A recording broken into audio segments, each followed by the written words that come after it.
அனைவருக்கும் வணக்கம். வருகின்ற 10ஆம் தேதி ஞாயிற்றுக்கிழமை தூய்மை பணியாளர்கள் தனியார் மயமாக்குவதை கண்டித்து மாபெரும் ஆர்ப்பாட்டத்தை அண்ணன் சீமான் அவர்கள் அறிவிச்சிருக்கிறாரு. தமிழ்நாடு கவர்மெண்ட் அப்படின்னு சொல்றதை விட தமிழ்நாடு பிரைவேட் லிமிடெட் அப்படின்னு சொல்றது சரியா இருக்கும்னு நான் நினைக்கிறேன்.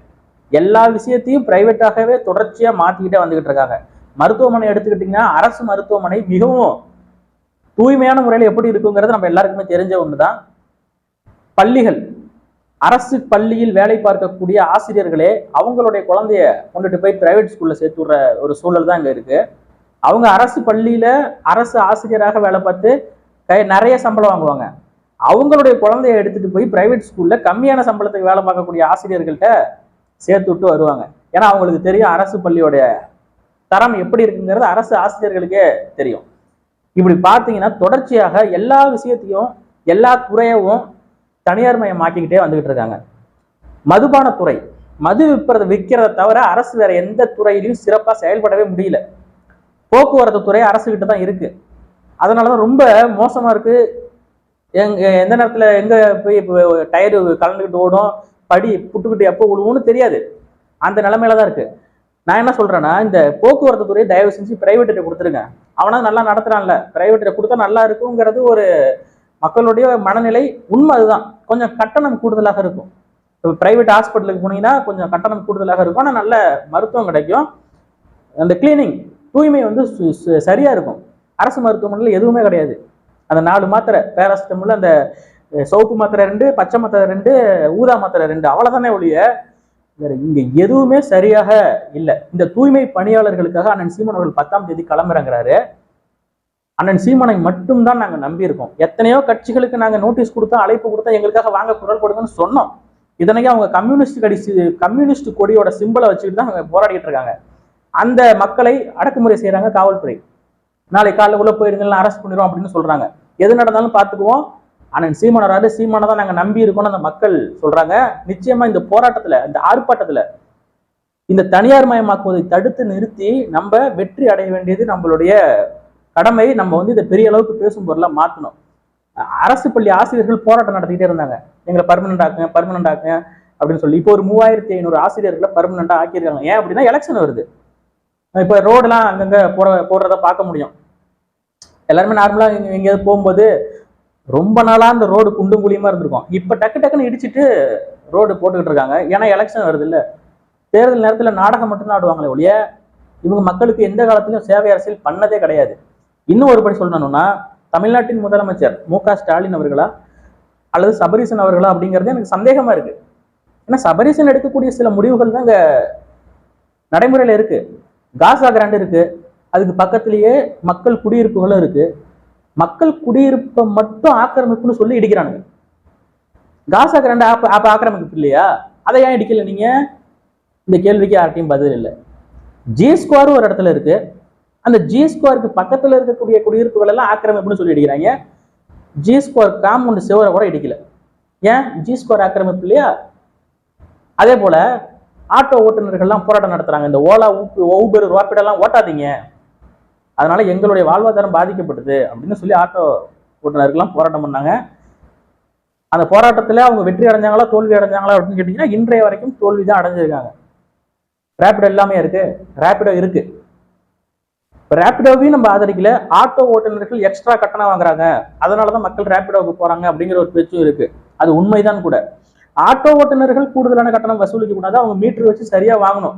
அதுலயும் நம்ம உடன்படுறோம். அதனாலதான் மக்கள் அங்க மாறுறாங்க. ஆனா மக்களுக்கு ஒரு விஷயம் தெரியாது. இன்னைக்கு நமக்கு ரேபிடோல கம்மியா கிடைக்கும். அந்த ஒரு சூழலால ஆட்டோ ஓட்டுநர்கள்லாம் அவங்களுடைய தொழிலை விட்டு வெளியேறுவாங்க. அவங்க பாதிக்கப்படுறதுனால வெளியேறுவாங்க. அவங்களாம் வெளியேறி முடிச்சதுக்கு அப்புறம் இந்த ரேபிடோல அவன் சொல்றதான் ரேட்டு, அவன் கொடுக்கறதானே எல்லாருமே அப்புறம் அதுல போய் வேலைக்கு சேர்ந்துருவாங்க. சொந்தமா ஆட்டோ வச்சிருக்கவங்க கூட, சொந்தமா வண்டி வச்சிருக்கவங்க தான் ரேபிடோ ஓட்டுறான். அவன் சொந்த வண்டி, அதுக்கு அந்த வண்டியை 2 வீலர் வச்சு ஒரு ஆட்டோ வாங்கி ஓட்டலாம். ஆனா இப்ப ரேபிடோ அவன் ஒரு ஆப்பர்ச்சுனிட்டி கொடுக்குறான்.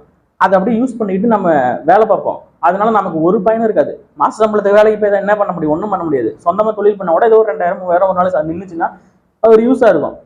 இன்னைக்கு ஆட்டோ ஓட்டுநர்கள்லாம் வெளியேறுவாங்க. இன்னைக்கு சொந்தமா ஆட்டோ வச்சிருக்கவங்க கூட ரேபிடோ ஆப்பை டவுன்லோட் பண்ணி வச்சுட்டு அதுதான் ஓட்டுறாங்க. அந்த மாதிரி எல்லாத்தையும் பிரைவேடைசேஷனா ஆக்கிக்கிட்டே இருக்காங்க. மக்கள் கையில எதுவுமே இங்க இல்லை. கேட்டது மக்களாட்சி. இது Tamil Nadu government. Tamil Nadu private limited, தமிழ்நாட்டின் முதலமைச்சர் சபரீசன். இதுதான் வந்து சரியா இருக்கும். நாங்கள் லட்சம் கொடுத்துருக்கோம் சீமானங்கள 10ஆம் தேதி எங்களுக்கு அவர் வருவார். நாங்கள் தைரியமாக இருக்கோம். நாங்கள் எதுக்காக போய் இல்லை, அவருக்கு நாங்கள் துணையாக கூட நிற்போம் என்னதான் வந்தாலும். வேற ஏதாவது காவல்துறை அதிகாரிங்க வேற நைட்டு என்ன சொல்லி அதுதான் நைட்டு மேட்ச் நாங்கள் வந்து இந்த மாதிரி வாழவே முடியாதுங்கிற ஒரு கொடும் சூழலை இந்த 5 ஆண்டு காலத்துல திராவிட மாடல் அரசு பல மக்களுக்கு ஏற்படுத்தி விட்டது. ஒரு மக்கள் குடியிருப்புல இருக்காங்க, ஆக்கிரமிப்பாகவே இருக்கட்டும், அது ஏரியர்களாகவே இருக்கட்டும், இப்ப வெளியேற்றுவதற்கான அவசியம் என்ன? அவங்க குடியிருக்காங்க, இபி லைன் கொடுத்துருக்கீங்க, கரண்ட் கனெக்ஷன் கொடுத்துருக்கீங்க, வாட்டர் சப்ளை கொடுத்துருக்கீங்க, ரோடு போட்டிருக்கீங்க. அப்படி இருந்தும் இன்னைக்கு அந்த மக்களை வெளியேற்றுவதற்கான நோக்கம் என்ன? இப்ப வெளியேற்றிடுவாங்க, வெளியேற்றிட்டு அந்த இடத்துல என்ன பண்ண போறீங்கன்னு கேட்டா அதுக்கு பதில் இருக்காது. இப்ப உடனே பண்ணா மக்கள் ரியாக்ட் பண்ணுவாங்கன்னு கொஞ்சம் நாள் கழிச்சு பண்றது. கொஞ்சம் கொஞ்சமா மக்களை வெளியேற்றிட்டு அங்க ஃபுல்லா காசா கிராண்டையும் ஜி ஸ்கோரையும் கட்டுவாங்க. இவங்களுடைய பிளானுக்கு ப்ராஜெக்டுக்கு அந்த இடத்த பயன்படுத்திப்பாங்க. எவனோ ஒருத்தன், ஒரு தனி முதலாளி, நம்ம சபரீசன் தான், வாழ்வதற்கு இத்தனை ஆயிரம் மக்களை அங்கிருந்து வெளியேற்றுறீங்களே, கொஞ்சமாவது மனசாட்சி இருக்கு? அது மக்கள் அரசு, இது மக்கள் அரசு தானே, இது மக்கள் ஆட்சி தானே? இது கொடும் சதிகாரன் கூட இந்த அரசியலை மக்களுக்கு கொடுக்க மாட்டான். ஒரு சொந்த நாட்டு மக்கள் ஒரு இடத்துல குடியிருக்காங்க, கதறி அழுவுறாங்க, ஐயோ எங்களை விட்டுருங்க, எங்க வீட்டை விட்டுருங்கன்னு கெஞ்சுறாங்க. அப்படி இருந்தும் நீங்க பண்றீங்கன்னா எவ்வளவு பெரிய கொடுமையான கொடும் சதிகாரர்கள் நீங்கள். இந்த மக்கள் தான் ஓட்டு போட்டு உங்களை முதலமைச்சர் சீட்ல உட்கார வச்சிருக்காங்க. கொஞ்சம் கூட மனசாட்சி இல்லாம அதே தொகுதியில பனகாபுத்தூர் இருக்கு, அந்த தொகுதியில ஓட்டு வாங்கி ஜெயிச்ச எம்எல்ஏவும் வாயை திறக்கல. அந்த மக்கள் ஓட்டு போட்டிருக்காங்க, அந்த மக்களுக்காக ஒருத்தர் கூட வரல. இந்த மண்ணுல சீமானுங்கிற ஒரு தனி மனிதன் ஏற்படுத்திய புரட்சி அவர் பின்னாடி இத்தனை பேர் இருக்கிறதுனால ஏதோ கொஞ்சம் போராட முடியுது.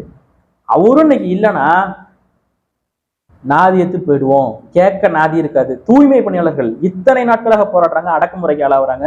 ஒரு கட்சி வாயை திறந்துதா? புதுசா கட்சி ஆரம்பிச்ச பெரிய பிரபலம் நடிகர் வந்து கட்சி ஆரம்பிச்சாங்களே, யாராவது வாயை திறந்தாங்களா? திறக்க மாட்டான். ஏன்னா உண்மையில அக்கறை கிடையாது அவனுக்கு. மக்கள் அரசியல், சேவை அரசியல் இருந்ததுன்னா வாயை திறப்பான்.